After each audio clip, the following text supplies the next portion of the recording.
여러분들 우리 전 시간에 이어서 가지금 인정이자에 대한 얘기를 좀 구체적으로 좀 해보도록 하죠. 자, 이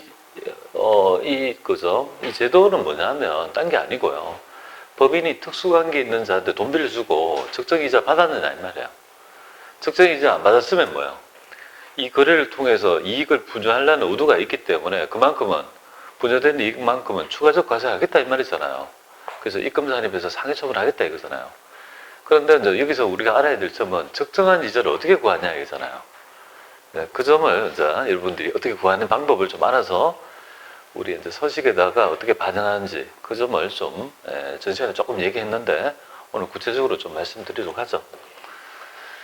자, 그러면 지금 현재 그죠 인정이자라는 말이 뭐냐 했을 때 여기 인정이자는 이렇게 구한다 그죠? 요 이자를 구하는 공식은 금융권의 이자 구하는 공식을 따왔다 이렇게 보면 돼요.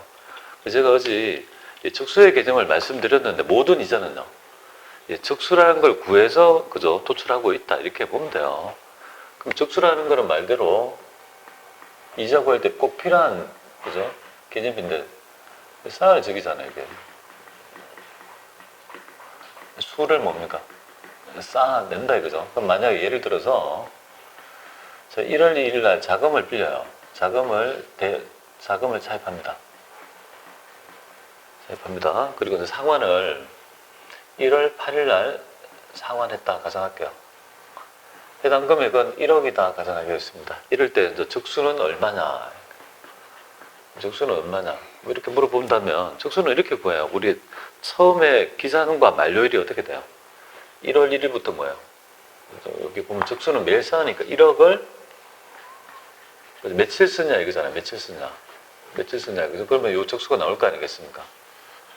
근데 이제 며칠이라고 할 때 기간이 1월 1일부터 1월 8일이니까 그렇지 그저 기간의 시작과 만료에 있을 때 어떤 날은 였고 어떨 때는 안 열지 뭐 그런 것들을 있어야 될 거죠.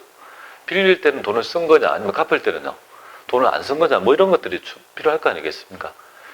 그래서 민법상의 기간 계산은 초일 불산입인데요. 우리 반대라고 보면 됩니다. 그러면 여기 어떻게 돼요? 초일은 산입. 그럼 얘는 였고 말일은 불산입 이렇게 되잖아요. 그럼 말일은 불산입하니까 이제 그죠? 7일이니까 결국은 며칠입니까? 7일이고 요거는 7억이다 이렇게 되는 거죠. 그죠? 내가 만약에 빌렸다면은 요렇게 빌렸다면 7일 쓴 거고 적수는 7일이고 여기에 맞는 이자를 곱해가지고 이제 이자를 계산한다 이렇게 보시면 돼요. 근데 실무적으로는 이걸 뭐 초일을 불산입하든 초일을 산입하든 한 편 넣기잖아요. 한쪽만 집에 넣으니까 보통을 실무적으로 한 편 넣기라고 해요. 어느 쪽 기산과 만료에 있죠. 개시일과 만료일 있잖아요. 기간에 그죠? 그때 하나만 포함하고 하나는 버리면 될 거 아니겠습니까?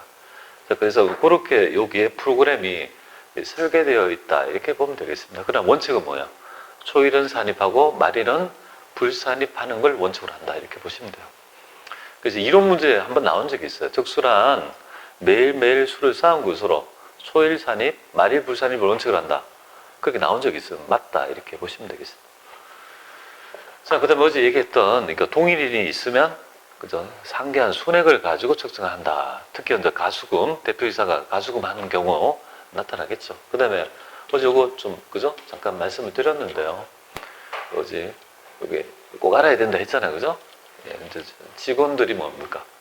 우리가 월정액 급여 범위 내에서 급료 범위 내에서 가불금, 그 다음에 우리가 경조사 대여액, 그 다음에 학비, 그죠? 학자금 대여액은요 인정하지만 주택은요 인정하지 않는다 이거죠. 주택 자금의 대여액은 원칙적으로 인정하지 않는다. 근데 올해 그죠? 이 부분에 대해서 그러니까 소득세법하고 지금 현재 같이 다 개정이 됐거든요. 그래서 중소기업에 근무하는 직원이라면 이걸 빌려줄 때 이거를 업무와 관계없는 있죠. 인정이자라고 보지 않겠다고 했는데 이제 현실적으로 여러분들 중소기업에서 돈 빌려줍니까? 이거를 과연 이제 실효성이 있는 규정인지 모르겠어요. 중소기업은 뭐 급여주기도 바쁜데 돈을 여유자금에서 돈을 빌려준다 이게 참 그죠? 현실적으로 잘 없을 거라고 보는 거예요. 이게 현실감은 좀 떨어지면 혹시 중소기업에 복리후생이 좋은 기업이 있다면 이렇게 할 수도 있는 거 아니에요. 그럼 요거는 주거 안정 때문에 있죠. 돈 빌려준 거지만 인정이자까지 계산하지 않겠다. 이렇게 제도를 이해하시면 되겠습니다. 근데 시험은 이렇게 이걸 내기가 좀 그럴 거야. 아마 현실감이 없는 얘기다. 그죠? 우리 임원들은 뭡니까? 제외되는 거니까. 그럼 만약에 중소기업에다 해놓고요. 그래서 대표이사 해놓고 뭐예요? 그래서 주택 구입 및 전세자금 대역하면요. 이거는 인정이자 계산합니다. 제외되는 거 아니라고 그렇게 아마 문제를 내지 않을까 이렇게 봐요. 그 다음에 여기까지는 좀 알아야 되죠. 귀속 불분명에 따라 징벌적으로 뭡니까? 대표성을 가지고 낸 있죠. 이게 대표이사의 그죠? 상여 처분에 따른 소득세 대납해번 이 법률관계를 회사가 대표이사인데 빌려줬다고 볼 수 없는 거 아니겠습니까? 이런 것까지는 인정이자 계산하지 않는다. 업무무관 가지급금으로 보지 않는다는 걸 꼭 알아줍니다. 네. 그래요. 자, 그 다음에 이제 여기에서 한번 인정이자 구할 때 이거 한번 볼게요. 그러면 인정이자는 이렇게 구하잖아요. 세법이 첫 번째 회사가 계산한 금액은 이자 얼마 받았냐. 그 다음에 세법에서 세법에서는 인정이자는 얼마냐 이거잖아요. 그쵸? 회사가 얼마를 계산했는 인정이자 얼마냐. 인정이자는 어떻게 구하느냐 이렇게 구하잖아요. 가지급금의 뭐야? 적수 그죠? 적수 곱하기 이자율 이렇게 구하잖아요. 그죠? 이자율 곱하고 365분의 1인데 윤년이라면 366일 이렇게 할 거 아니에요. 그죠? 올해가 윤년이라서 좀 지저분하게 예전에 기출문제 그죠? 이 이자에 관계된 거 있죠. 옛날에 기출문제 금액이 다 틀려요. 최근에 4년 동안에 나타난 있죠. 이자에 대한 지급 있잖아요. 올해 거 문제를 풀면 다 단수가 얼마씩 차이 난다는 거 이해합니다. 가지급 인정이자하고 업무무관 지급이자 배우게 될 거 있죠. 답안을 보면 다 다르다고 보면 돼. 약간씩 몇백 원에 몇천 원 차이 납니다. 그죠? 우리 윤년이기 때문에 그래요. 그 점을 좀 넣겠습니다. 그럼 요거는 지금 구했잖아요. 그죠? 이건 어떻게 해요? 초일 산입하고요. 초일은 산입하고 말일은 뭐예요? 말일은 불산입했잖아요. 그죠? 이렇게 해서 구했고 그럼 이자율은 어떻게 구하나요? 그죠? 이자율은 원칙이 있을 거 아니에요. 원칙과 예외가 있겠습니다. 자, 이자를 구성하는 있죠. 금액을 결정하는 금전대차거래 있죠. 구성하는 금액을 결정할 때 가장 중요한 게 이자율이잖아요. 그 이자율은 우리가 어저께 부당이익 계산 부인 규정할 때 시가를 개념 얘기를 하면서 원래적 시가가 있으면 본래적 시가를 쓰고 시가가 불분명하면 대용 시가를 쓰라고 했잖아요. 대용 시가는 대신해서 시가를 사용하는 개념이잖아요. 순찰 규정이죠. 감상순입니까? 감정을 받아보든지 그 다음에 우리 상정세법상의 보충적 평가 방법을 쓰라 이 말이잖아요. 그게 이제 기본적인 시가의 개념이에요. 근데 거기에 불구하고 그거하고 전혀 관계없이 뭔가 금전 대차거래의 시가는요. 이자율을 어떻게 적용할 때 별도로 배웠잖아요. 그 규정을 그대로 봅니다. 원칙은 뭐야? 가중평균 차이비자율이고 차이비자율이에요. 이게 원칙이라는 거예요. 아무 말이 없으면요. 얘를 원칙으로 해야 됩니다. 근데 우리 회사가 평균적 이자율이 없다. 차입을 한 적이 없거나 혹은 적용할 수 없는 경우에는 뭐예요? 정부에서 고시하는 당사 대출 이자율 이건 매번 공시합니다. 올해 당사 대출 이자는 얼마나 할 것 공시되면 그걸 적용하면 돼요. 이거를 뭐 다르게 얘기하면 그냥 정부 고시 이자율이라고 보면 돼요. 정부가 고시하는 이자율, 정부 고시 이자율이라고 보시면 됩니다. 책임 되겠죠, 그죠? 자, 그런데 요 얘기예요. 가중평균 차입이자율인데 여기 뭐라고 돼 있습니까, 여기? 특수관계자 차입금 세율이라고 돼 있죠, 그죠? 여기에서 중요한 점이 여기 이자율을 평균적 이자율을 했을 때 특수관계자는 제외한다 이거죠. 특수관계자는 제외한다 이거죠. 왜 제외하느냐면요. 특수관계자끼리 서로 돈을 주고받을 때는 평균치에 미달하거나 너무 높거나 이거를 그죠. 평균 금액 훼손할 거래가 되게 많아요. 다른 거는 은행에서 빌리면 5%에서 10% 사이 빌릴 수 있는데 그죠? 특수관계자에 있는 계열회사에 돈을 빌리면 아주 적게 1%, 아주 많게 20%, 30% 이런 것들은 우리 기업이 그죠? 차입하는 평균적 이자율이 훼손되잖아요. 그런 걸 빼고 해야 된다 이거죠. 이거랑 비슷한 제도가 여러분들 지금은 그 김연아 선수 아시죠? 김연아 선수가 옛날에 뭐예요? 뭐 이렇게 스케이팅 타면 7명의 심판이 있다고 가정해요. 있다고 가정할게요. 그 중에 최고 점수를 잘 주는 사람이 누굴까요? 한국 심판. 최고 점수를 짜게 주는 거죠. 일본 심판. 이렇게 되죠. 그러니까 이 두 사람은 이해관계가 있으니까 뭐예요? 최고점과 저점을 두 개를 배제하고 평균적인 있죠. 평균치만 가지고 평균에서 점수를 매기죠. 그렇게 하거든요. 그랑 비슷하다 보면 돼요. 우리는 평균치를 구하기 위한 건데 특수관계자의 거래가 있으면 가중평균 차입 이자를 구할 때 왜곡된 이자율이 되니까 뭐야? 그걸 제외해야 된다 이 말이잖아요. 그죠? 아시겠죠? 그래서 그러면 시험 문제는 이렇게 나와요. 어떻게 출제되냐면 첫 번째 보겠습니다. 여기서 먼저 잘 봐야 될 게 있어요. 여기 제가 1단계가 인정이자 적용이자를 체크한다. 그에 따라 적용이자를 선택한다 이 말인데요. 자 볼게요. 여기 읽어볼게요. 딱 보면 이자율은 가중평균 차입 이자율을 적용한다 했을 때 특수관계자가 없어요. 그냥 은행에 빌린 거죠. 두 번째 보겠습니다. 이자율은 뭘로 알아요? 자 볼게요. 이자율은 국세청장이 정하는 정부에서 고시하는 당좌대출 이자율을 적용하며 이 말이잖아요. 적용하면이란 말은 가중평균 차입 이자를 그저 적용할 수 없어가지고 이걸로 적용했다는 걸 알 수 있는 거잖아요. 그럼 우리는 가중평균 하지 말고 당좌대출 이자를 하면 돼요, 그죠? 네, 하면 될 거예요. 자, 그 다음에 볼게요. 여기서도 잘 보세요. 딱 보니까 여기 이자에 보니까 농협, 신한은행인데 자회사인 파닉스라고 돼 있잖아요. 파닉스. 이 이자율은 뭐예요? 평균적 이자율에 영향을 미치지 않는다 해서 이거는 빼고 두 개만 가지고 가중평균 차입 이자를 구한다 이렇게 보시면 돼요. 아 그럼 이자를 구하기 힘들겠네. 아니야. 그건 전산에다 뭐야? 입력하면 지가 구해. 대신에 이 정보를 넣어야 돼요. 정보를 입력할 때 여기에 뭡니까? 정보를 입력할 때 요 두 개만 입력하는 거예요. 나중에 이제 이 서식을 보게 되면 서식에 여기 보면 가지금 인증이자잖아요. 여기 할 때 있죠. 사람 누구한테 가지금 한지 이름을 적고 동일인이 있으면요. 가지금 가지금을 다 이어가지고 상계하게 만들고 그 다음에 뭐요? 차입금 입력이라고 있죠. 이 차입금 입력이 뭐냐 하면 우리 회사에 차입한 내역을 적는 거예요. 그러면 뭐를 구하는 거예요? 가중평균 차입이자를 지가 구하는 거예요. 여기에 집어넣으면 여기에 입력하면 지가 알아서 가중평균 차입이자를 구한다 이거죠. 대신에 여기 입력할 때 요 거래 같으면 몇 개를 넣는 거예요? 요거는 빼고 두 개만 넣는다 이 말. 아시겠죠? 그래야지 요 두 개만 가지고 평균적 이자를 뽑아낼 수 있는 거 아니에요, 그죠? 그렇게 될 거다. 자, 그 다음에 볼게요. 여기 한번 읽어보세요. 기획재정부령에서 그죠? 정부에서 고시하는 당좌대출 이자율은요 4.65를 하래요. 4.65를 하래요. 이 금액도 조금씩 바뀔 수 있죠. 매년 바뀌니까. 그리고 당회사는 금전대차 거래에 대해서 시가 적용 방법을 신고받다 이렇게 돼 있는데 그럼 여러분들은 이 문제에서 적용 이자율은 당좌대출 이자율로 하라는 말이에요. 가중평균 차입 이자율로 하란 말이에요. 안 해요. 그러니까 그죠? 얘는 그죠? 당좌대출 이자율로 4.6%다 하는 것만 예시하는 거지. 위에 내용은 뭐예요? 당좌대출 이자로 적용하면이고 얘는 뭐예요? 그냥 그렇다 하는 것만 얘기하는 거예요. 그러니까 원칙이 뭐예요? 가중평균으로 가라는 말로 이해하셔야 돼요. 이게 좀 치사하죠?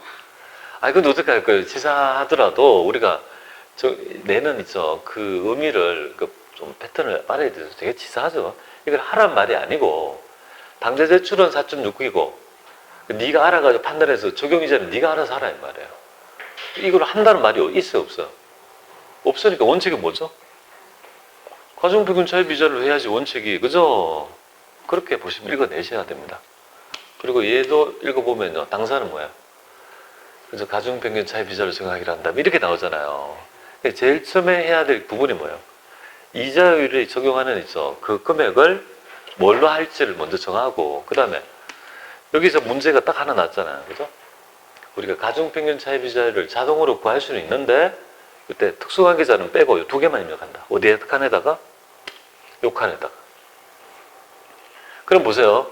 어떤 사람한테 돈 빌려줬는데 가지금 적수를 구하잖아요. 가지금 상계한 적수가 나올 거 아니에요. 그럼 그러면 여기 적수가 나왔죠. 가중평균 차입 이자를 구했죠. 그럼 결국은 세법이 생각하는 인정이자가 나올 거 아니에요. 그럼 인정이자가 나올 것이고 계산이 나올 거라고 나중에. 그러면 여기에서 마지막이 뭐예요? 그럼 도대체 회사에서 이자율을, 그죠? 이자를 얼마 받았냐, 그죠?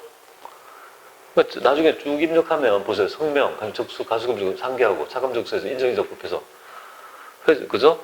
나올 것이고 회사 계상액이 얼마냐, 그죠? 안 했으면 전액이 전부 다 세법이 생각하는 이자를 다 이익을 분양한 거니까 다 뭐야? 인정 입금 산입에 상회될 것이고 일부 했다고 하면 그 차익만큼 입금 산입되죠. 이 서식이 되게 쉬운 서식이 돼요. 굉장히 쉬운 서식이 되는데 제가 여러분들이 이자율 적용할 때 첫 번째 문제는 FM들 하고 두 번째 문제는 이자율을 약간 에러 내서 있죠.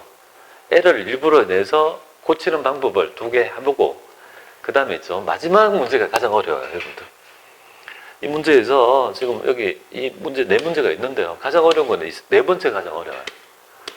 이 네 번째가 왜 어려운지 가볼게요. 여러분들 보시면 자 지금 뭐 이렇게 곡성 이렇게 특수한 기자는 없잖아요, 그죠? 당세대출 가중평균으로 하고 근데 이 말이 어려운 거예요. 대주주와 그죠? 대주주인 대표이사하고 우리가 돈을 빌려주고 그죠? 소비대차 그죠? 약정이 없다 이 말이에요. 약정이 없다는 말이 뭐 어떤 걸 의미하는지 그 다음 거 해볼게요. 자 이렇게 원칙인데 제외하고 그죠? 다음의 경우는 당세 대출로 그죠? 적용한다, 시가로 한다는 했는데 그냥 참고합니다. 그래서 이거에 대한 가중평균 별거 아니에요. 10% 5%가 있으면요. 평균적인 거예요. 그냥 똑같다고 하면 물론 중간에 언제 빌려냐에 따라 이게 다르지만 1월 1일이라면 우리 회사의 평균적인 차입 이자율은요. 그래서 가중평균이 평균 이자율이잖아요. 하나는 10% 하나는 5%니까 뭐 두 개 합하면 나누면 7.5가 우리 평균적 이자율이 되지. 그 개념이 바로 평균적 이자율이에요. 그렇게 보시면 돼요.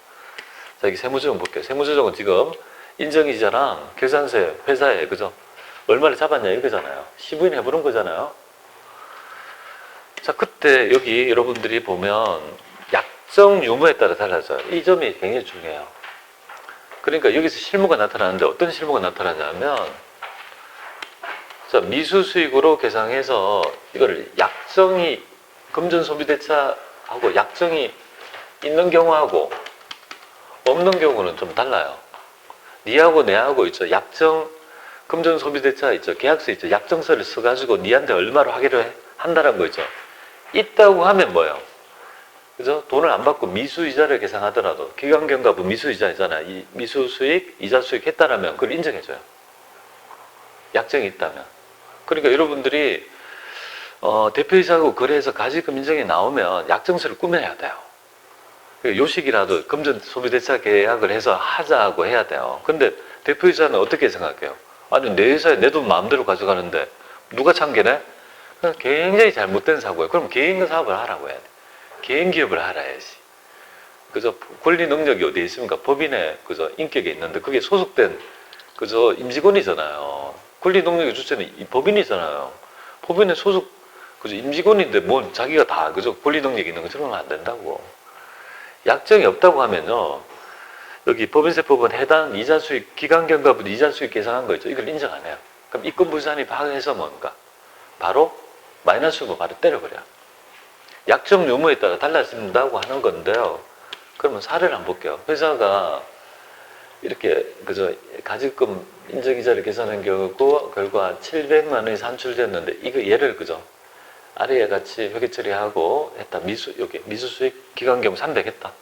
근데 700인데 300만 이렇게 지배했다 이 말이에요. 그러면 약정이 있으면 어떻게 됩니까? 300은 인정을 하니까 지금 700이 그죠? 700만큼 이익이 분할됐다고 보는데 300은 잡았으니까 뭐야? 400만 원만큼만 뭐야? 추가적으로 입금산입에 상해 처분하면 되잖아요. 그런데 그죠? 만약에 약정이 없으면 어떻게 돼요? 약정이 없으면 네가 계상한 이 회계처리 인정해요 안 해요? 안 해요. 그러면 어떻게 합니까? 입금부산입에서 뭐예요? 마이너스부 때려요. 마이너스부 때리죠. 감액을 해요. 이런 미수 수익을 자산을 인정하지 않는다 이거죠. 감액해서 마이너스부가 돼요. 대신에 하고 전체 700을 전부 다 뭐예요? 다 상해 때려버려요. 그러면 어떤 문제가 있겠습니까? 여러분들 위는 뭐예요? 400만 상해하면 되잖아요. 얘는요. 700이 상해된다고요. 700이 상해도 추가적인 과세가 될 것이고 얘도 뭐예요? 나중에 지금은 당장 400밖에 안 되는 것 같죠? 법인이. 나중에 유보 추인되면 그때 세금 더 낸다 이 말이에요. 사뭇 다르죠? 약정서를 그죠? 있고 없고의 차이가 이만큼 난다는 거예요. 그러니까 여러분들이 대표이사는 잘 모르니까 뭐예요? 여러분이 너그럽게 해서 약정서를 만들어 가지고 사인하세요 해서 아니면 사인도 안 하면 자기가 가라로 사인해서 약정서를 딱 붙여놔 가지고 그렇게 들어가야 돼요. 실제로 그렇지 않습니까? 대표이사는 자기도 뭐 지멋대로 갖다 주고 이거 뭐냐 이렇게 하거든요. 그죠? 그리고 뭐 미수수익 잡아가지고 기간되면 만큼 그죠? 이렇게 하면은 세금을 덜 내잖아요, 당장. 요 차이, 그죠? 약정이 있냐 없냐에 따라 약정이 없다면 전체 이렇게 한 걸 인정 못 하겠다. 우리 현재 이자 수익의 기속은요. 현금주의를 표방하잖아요, 우리 그죠? 여러분들 배웠을 때. 그러니까 이렇게 하는 거 인정?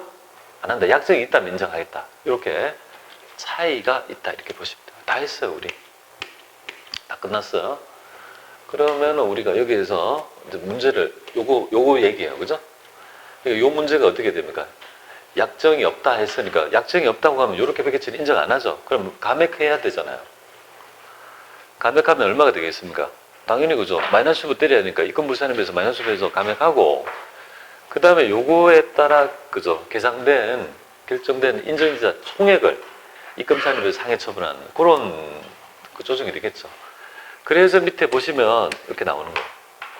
미수수익은 입금불산임에서 마이너스부하고 요거 금액 해보니까 약 700쯤 되는 모양이지. 요거를 뭐예요? 총액을 상해한다, 그죠? 요거 약정이 없는 경우 아시겠죠? 자, 이렇게 해서 이제 다 했어요. 한번 입력해 볼게요. 하나씩. 요거 문제 가보세요. 요 문제 쉬운 거 요거 가지고 좀 기본을 잡고 그다음 조금씩 늘려가지고 네 문제, 세 문제인가 네 문제 풀어보겠습니다. 자, 그러면은 지금 회사 바꿀게요. 회사를 어떻게 바꾸느냐 하면, 뭐지? 한다운이